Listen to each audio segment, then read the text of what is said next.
Hi guys, good afternoon. So இன்னைக்கான today's energy என்னன்னு பார்க்கலாம்.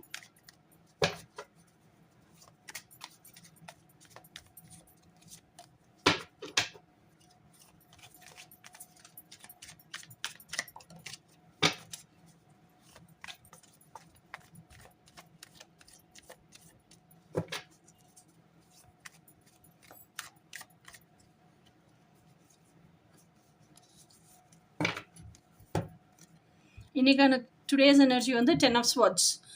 10 of swordsங்கிற எனர்ஜி எதை குறிக்குது அப்படின்னா betrayal by others. எப்போவுமே 10 of swordsங்கிறது வந்து நம்ம லைஃப்பில் இது வரைக்கும் யாரெல்லாம் நம்ம அளவுக்கு அதிகமாக நம்ம இவங்கெல்லாம் நம்மளோட லவ்டு பர்சன், நம்ம ரொம்ப க்ளோஸாக இருக்க பர்சன், நமக்காக எதுனாலும் செய்வாங்க அப்படின்னு நினச்சி நம்ம ஹார்ட் ஸ்பேஸுக்குள்ளே வச்சுருந்தோமோ அவங்க எல்லாத்தோட ட்ரூ கலர்ஸும் தெரிகிற நாளாக அந்த எனர்ஜியாக இன்றைக்கி இருக்குது. ஸோ அப்போ அவங்க எல்லாருமே எதுக்காக இத்தனை நாள் உங்கள் கூட இருந்திருக்காங்க அப்படிங்கிறதும் உங்களுக்கு தெரிய வருது. ஸோ அப்போ தெரிய வரும்போது அந்த உள்ளுக்குள்ளே மனசளவில் ஹார்ட் அளவில் நம்ம உடஞ்சி போவோம்ல, அந்த அளவுக்கு அந்த பிட்ரேயலை ஃபீல் பண்ணுறீங்க. ரொம்ப அவ்வளோ பெயின்ஃபுல்லாக கஷ்டமாக அவஸ்தைப்படுறீங்க. ஸோ அப்போ மரணத்துக்கு நிகரான ரத்த வெள்ளத்தில் கிடக்குறீங்க. ஸோ இத்தனை பேர் உங்கள் லைஃப்பில் இருந்தாலும் இத்தனை பேரும் உங்களை பிட்ரே பண்ணி பேக் ஸ்டாப் பண்ணியிருக்காங்க. ஸோ நீங்கள் அத்தனை பேர் உங்கள் ஹார்ட்டுக்கு க்ளோஸாக வச்சுருந்துருக்கீங்க. ஸோ அத்தனை பேருமே உங்களை பிட்ரே பண்ணதுனால இந்த பெயின் உங்களுக்கு இருக்குது. So always a death is followed by a Rebirth.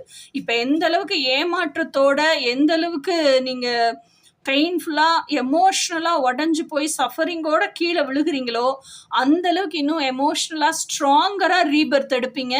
இன்னும் உங்களோட பெட்டர் வெர்ஷனாக பெஸ்ட் வெர்ஷனாக ஆவீங்க அப்படிங்கிறது தான் இன்றைக்கி எனர்ஜியோட ஃப்யூச்சர். ஆனால் இன்றைக்கி எனர்ஜி, இப்போதைக்கு எனர்ஜி இந்த திவலையாக உங்கள் உயிர்ப்பு தன்மை உடஞ்சி அப்படியே மனசளவில் உருக்குலைஞ்சு போயிருக்கிறதுன்னு சொல்லுவோம்ல, என்னால் எதுவுமே செயலாற்றவே முடியல, அந்தளவுக்கு வெளத்து போச்சு, அந்தளவுக்கு இதை உள்வாங்கி என்னால் ஜீர்ணிக்கவே முடியலன்னு சொல்லுவீங்களா, அந்த மாதிரி எனர்ஜி தான் இன்றைக்கான எனர்ஜி. ஸோ பட் ஸ்டில் இருக்கட்டும், அழுகணுன்னா அழுது தீத்துருங்க, கஷ்டப்படணுன்னா கஷ்டப்பட்டு தீத்துருங்க. ஆனால் லைஃப் லெசன் என்னவோ கற்றுக்கிட்டு அதை கடந்து வந்துடணும். நாளைக்கு நீங்கள் தூங்கி முழிச்சிங்கன்னா எமோஷ்னலி ஸ்ட்ராங்கர் வெர்ஷனாக தான் எந்திரிக்கணும். ஓகேயா? ஸோ இன்றைக்கான எனர்ஜி இது. இனி நாளைக்கு எனர்ஜி என்னன்னு நாளைக்கு பார்ப்போம். Until then by.